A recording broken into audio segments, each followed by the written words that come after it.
Bien, hermano, vamos a meditar sobre Lucas 15, versículo 11 hasta el 24. Generalmente tiene por título la parábola del hijo pródigo. Vamos a decir la parábola del papá del hijo pródigo. Esta parábola nos enseña y nos da un panorama de lo que es un padre, ¿no? Un padre que ama a Dios, que espera en Dios y ve los resultados de esa fe y esa confianza en el Señor.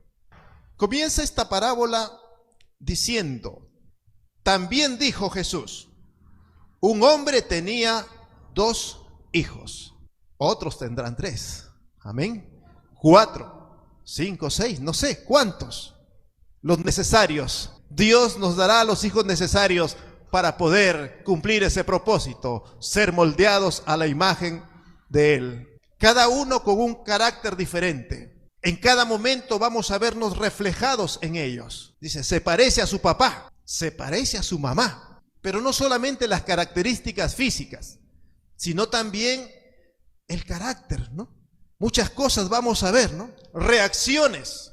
Uy, este reacciona igualito a su papá, dice, ¿no?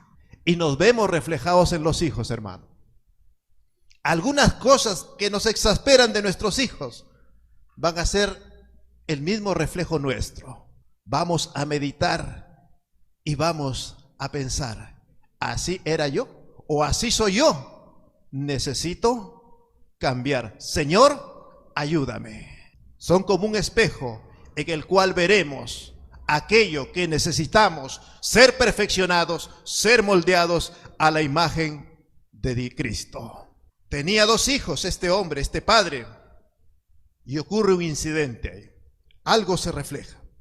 Y el menor de ellos dijo a su padre: papá, dame la parte de los bienes que me corresponde.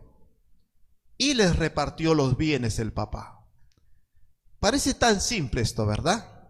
Pero detrás de estos 2 renglones, cuando dice el menor dijo a su padre: dame la parte de los bienes que me corresponde, implica algo más esto.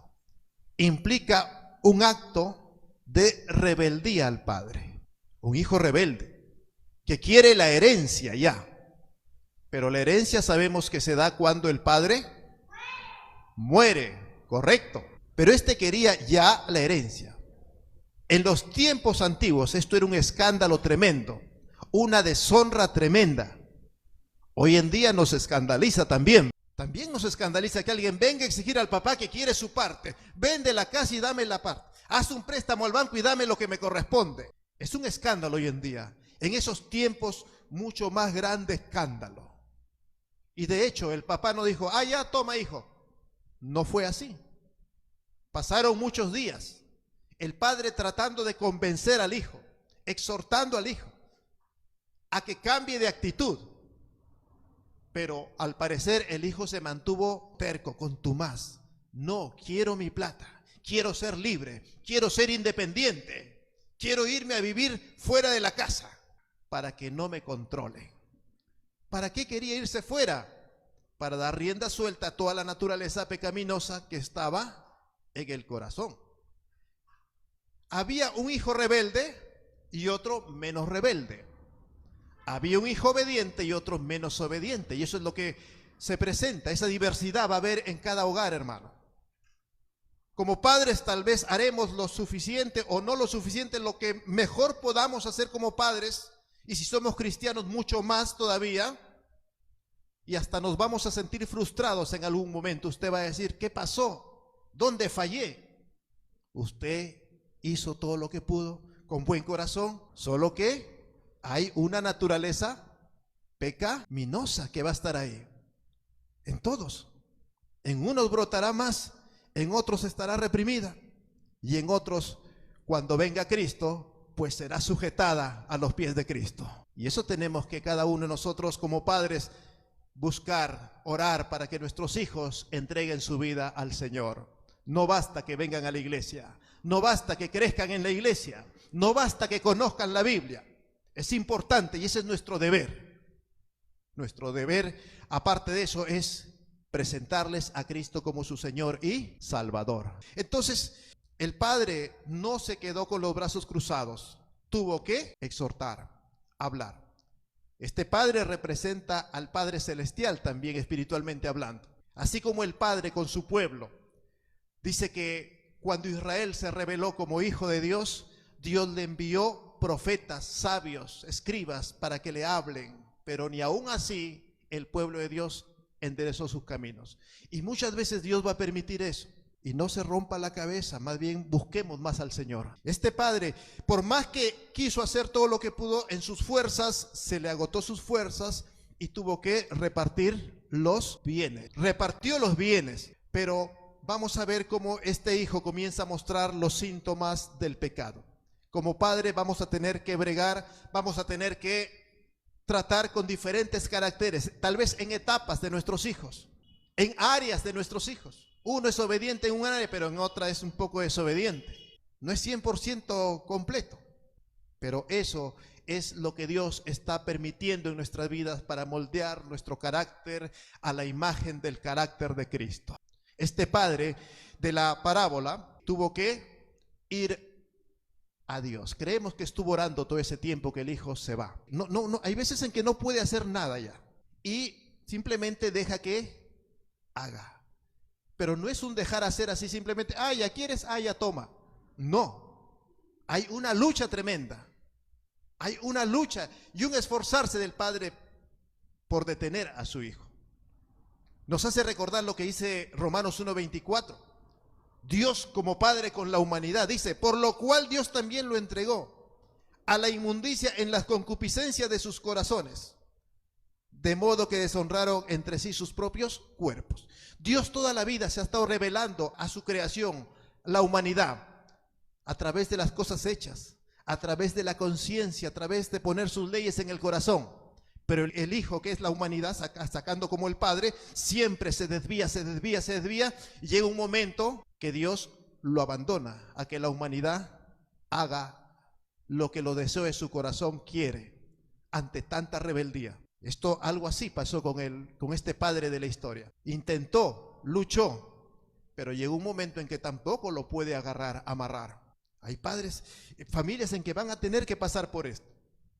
Y a veces no pueden hacer nada, simplemente confiar en Dios. Amén. Y vamos a ver que este muchacho dice, no muchos días después, juntándolo todo, el hijo menor se fue lejos a una provincia apartada y ahí desperdició sus bienes perdidamente. Se comienza a alejar, el pecado nos aleja. A veces los hijos no quieren venir a la iglesia, ¿no? Ya no quieren saber nada de las cosas de Dios, la familia. Y Dios nos da ese discernimiento para poder intervenir, para poder orar por ellos, para poder hablarles, exhortarles y poder mover su corazón a que enderecen su camino. Esa es nuestra labor, hermano. Vamos a sufrir, sí, vamos a sufrir como padres. Ahí va a estar el padre y la madre como ayuda idónea para cumplir ese propósito de Dios para el cual nos puso en esta tierra. No es tan fácil como parece. Así, no, todo esto va acompañado de oración. El enfrentarte a tu hijo, hablarle, aconsejarle, llamarle la atención, demanda de oración, pero es parte de lo que Dios ha puesto para moldearnos. Y está usted preparado, sea papá o mamá, Dios nos ha preparado. Tenga estudios o no tenga estudios, como padre simplemente Dios nos ha preparado para eso. Así nos ha diseñado el Señor. El hijo se va, vive perdidamente. El padre, creemos que estuvo orando y esperando en Dios. Salía a meditar al campo, salía a ver si su hijo viene, si la respuesta de Dios será hoy día o no será. Y estaba esperando, no sabemos cuánto tiempo, pero pudo haber sido un tiempo considerable. Tanto que da lugar esto a la mano de Dios. Cuando los papás no pueden hacer más, esperamos que Dios haga. Nos esforzamos en todo lo que podemos hacer. Esa es nuestra labor. Esforzarnos en todo lo que podemos hacer por persuadir a nuestros hijos. Hablarles, exhortarles, disciplinarlos tal vez. Hasta donde podemos. Cuando ya no podemos, es Dios quien comienza a intervenir. Es nuestra labor hacer nuestra parte. Y cuando ya no podemos, Dios será. Y aquí vemos en el versículo 14, la mano de Dios comenzando a actuar. Dice el versículo 14, y cuando todo hubo malgastado, vino una gran hambre en aquella provincia, y comenzó a faltarle. Esto es la mano de Dios. Esta es la disciplina que viene de Dios. Bendito sea Cristo. Recordemos que era un joven de una familia judía. Se había ido este joven a una provincia pagana, lejos del pueblo de Dios, lejos de Israel, lejos de la ley de Dios, para poder hacer lo que su corazón cargado de pecado quería. Y dice, vino hambre y comenzó a faltarle, se le acabó la plata, se le acabó los amigos, y fue y se arrimó a uno de los ciudadanos de aquella tierra, una tierra pagana. No nos dice cuál, pero era una tierra lejos, fuera de Israel, el cual le envió a su hacienda a que apacentase cerdos. Lo envió a su hacienda a que cuide chanchos, cerdos. ¿Sabe cuán humillante es para un judío simplemente ver a un cerdo? Peor tener que cuidarlos, tener que alimentarlos. Era algo bien humillante. Dos cosas que vinieron sobre este joven: dolor y humillación. Y son lo que Dios usa, las cosas que Dios usa para quebrantar nuestro orgullo, nuestra naturaleza pecadora. Cuando son pequeños, muchas veces hemos tenido que usar tal vez la vara de la corrección. Se humilla el corazón del niño y dice, de lo que está levantado, ¿no? Se humilla y dice, papá, perdóname, ya no, ya. Dolor, humillación. Humillar la carne, la naturaleza pecadora. Cuando ya no lo podemos hacer, ya son jóvenes, grandes, Dios se encarga de esa manera la disciplina. Dolor, hambre, le falta, dolor que los amigos lo abandonan, dolor que nadie quiere darle una mano, dolor de sentirse solo, dolor del hambre y humillación. A cuidar, a alimentar cerdos. Lo más inmundo para un judío, lo más repugnante para un judío. Tocó fondo, como dice. Y vemos que el papá, diría a alguien, qué insensible este papá. Lo dejó nada más. Debió haberle estado tal vez alcanzándole un platito de comida.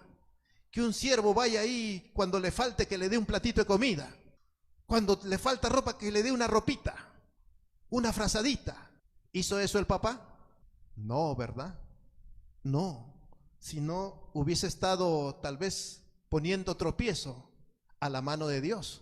El padre sabía que lo que podía corregir a su hijo era el dolor, la humillación, el quebranto de la naturaleza pecadora de su carne. Por eso lo dejó y puso su confianza plenamente en el Señor. Creemos que no fue fácil ver a un hijo sufrir, por más terrible que sea, es tu hijo. Y creo que ahí también nuestro carácter se va moldeando para confiar en el Señor, en el plan de Dios. De esa manera. Y deseaba, dice este hijo, llenar su vientre de las algarrobas que comían los cerdos, pero nadie le daba nada. De hambre se quedaba. Y creemos que el padre estaba orando. Creemos que esto era respuesta a la oración del papá a Dios. La mamá también estaba orando, la familia, por ese ser amado. Ese hijo que se había perdido, no sabían dónde estaba. Se había ido a tierras extrañas.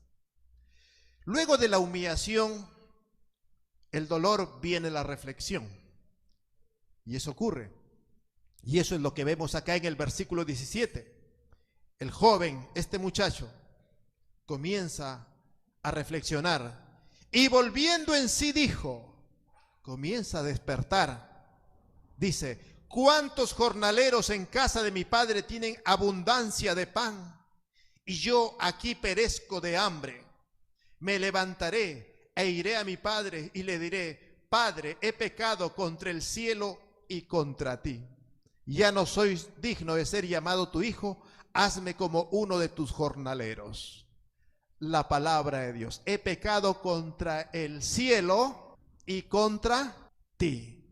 Honra a tu padre y a tu madre. Él lo sabía porque era un judío. Tenía la palabra morando en su corazón. Desde niño había sido instruido en la ley de Dios.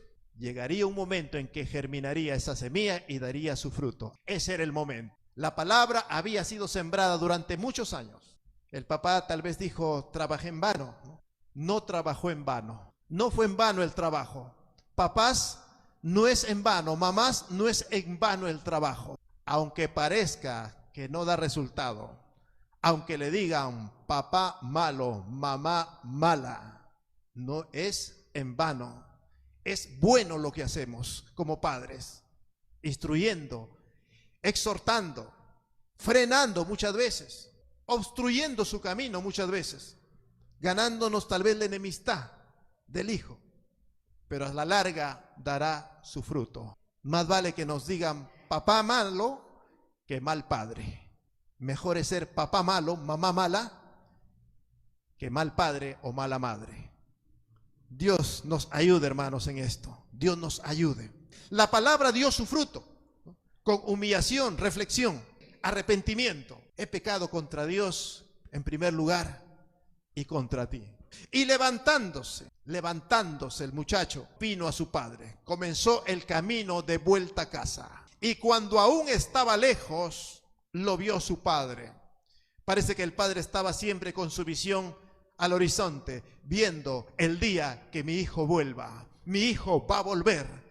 Estoy seguro, creo en la promesa de Dios que mi hijo volverá. Y cuando lo vio de lejos su padre, fue movido a misericordia, porque Dios estaba obrando, Dios estaba de por medio. Y se echó sobre su cuello y le besó. Y el hijo le dijo, Padre, he pecado contra Dios y contra ti. Ya no soy digno de ser llamado tu hijo. Gloria al Señor. Algo importante, que Dios se conmueve cuando reconocemos que somos pecadores, cuando reconocemos nuestras faltas. Si Dios se conmueve, cuanto más el Padre como Padre en nosotros. Hijos, algo importante, el corazón de sus papás se conmueve cuando declaran la verdad, cuando se arrepienten y piden perdón. El papá celestial también de igual manera. Y nosotros como padres, la Biblia nos enseña a condolernos, a tener misericordia, porque eso proviene de Dios. Pero el padre le dijo a los siervos, saquen el mejor vestido, vestidle, poned un anillo en su mano, calzado en sus pies, traed el becerro gordo, matadlo y comamos, hagamos fiesta, porque este mi hijo muerto era y ya revivido, se había perdido y es hallado. Y comenzaron a alegrarse en la casa. Bendito sea el Señor. El corazón del padre estaba enfocado ¿en qué? En la restauración del hijo. Amén. En la respuesta de Dios a sus oraciones, a las promesas divinas. Bendito sea el Señor. Así es nuestro Dios, hermano. Y así debemos ser nosotros, porque debemos ser moldeados a la imagen del Padre, a la imagen del Hijo. Alabado sea el Señor. Y aparentemente todo paz, todo bendición, sí, pero como padres vamos a ver que se acabó un problema y viene otro. Versículo 25 habla del celo del hermano mayor. Ahí mismo parece que todo se solucionó y el hijo mayor regresa de trabajo y dice, ¿qué es lo que pasa? ¿Qué tanta fiesta? Tu hermano ha vuelto, mi hermano ha vuelto, han matado al becerro gordo, lo ha vestido tu padre, le ha puesto calzado, lo ha bañado y le ha puesto el anillo en su dedo, reconociendo que es su hijo, que es un heredero más. El hermano mayor, su enfoque estaba en el yo. Y yo que he servido durante años, ¿no? ¿Dónde quedo yo? ¿Se da cuenta? Entonces, también esas cosas los padres vamos a tener que en algún momento afrontar. Se va un problema, viene otro. Pero no se preocupen, Dios está de por medio. Así como salimos de uno, saldremos del otro. Así como Dios fue glorificado en uno, Dios será glorificado en el siguiente problema que venga. Lo importante es entender que estamos cumpliendo el propósito de Dios, siendo moldeados a la imagen y el carácter de Dios. Cuando más difícil se presenten las circunstancias, sabemos que Dios está trabajando en mi familia. Gloria al Señor. Dios nos ayude a tener ese enfoque del Padre. En el versículo 31, el padre le responde al hijo mayor, le dice, hijo, tú siempre estás conmigo y todas mis cosas son tuyas. Mas era necesario hacer fiesta y regocijarnos por este tu hermano que era muerto y ha revivido. Se había perdido y es hallado. Dios ponga esa visión en cada uno de nosotros y vaya moldeando la visión de Cristo. Nos ayude a ver con los ojos del Señor. Y eso en nuestros hijos también. Paciencia y el Señor dará la respuesta. Paciencia y veremos el fruto del Señor en nuestra descendencia. Padres y madres, animémonos, no nos cansemos de hacer el bien, porque a su tiempo segaremos, cosecharemos si no desmayamos. Dios es fiel, no va a defraudar su palabra. Dios nos bendiga a los papis que estamos acá. Animémonos unos a otros a seguir adelante. Dios traerá la recompensa. Nos ponemos de pie, hermanos,